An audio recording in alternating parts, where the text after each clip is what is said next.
નમસ્કાર, ગુજરાત એક્સપ્રેસ સાથે હું છું મનીષ। રાજ્યના તમામ સમાચારો જોઈશું, પરંતુ સૌથી પહેલા વાત કરવી છે બ્રેકિંગ ન્યૂઝની કે જે જામકંડોળાથી આવ્યા છે।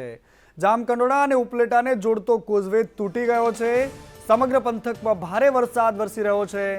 નદીઓમાં ભારે પાણીની આવક થઈ રહી છે અને એના જ કારણે ઉપલેટાથી જામકંડોળાને જોડતો મુખ્ય માર્ગ બંધ થયો છે।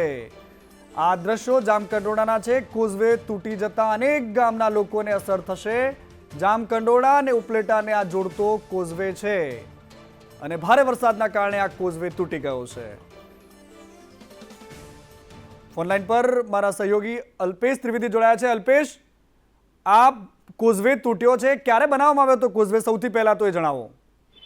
મને જે જણાવી દો કે ધોરાજી જામકંડોળામાં ધોધમાર વરસાદ વરસી રહ્યો હોય ત્યારે આ જે કોઝવે છે પાણીમાં ગરકાવ થઈ ગયો છે। દર વર્ષે તંત્ર છે સમારકામ કરીને મૂકી દે છે અને જ્યારે જ્યારે વરસાદ આવે છે ત્યારે આ કોઝવે તૂટી જાય છે। ત્યાં આ તૂટવાને લીધે જામકંડોળાથી ઉપલેટા અને ઉપલેટાથી ભાઈઓ જવાનો રસ્તો છે, અહીં ખીરસરા જેવા રસ્તા, અહીંથી જવાના રસ્તા છે એ બંધ થઈ ગયા છે આ કોઝવે તૂટવાથી અને સ્થાનિક લોકોને ભારે મુશ્કેલીનો સામનો કરવો પડ્યો છે। જી અલ્પેશ, આ દર વર્ષે તૂટે છે તો એવો કેવો બને છે આ કોઝવે?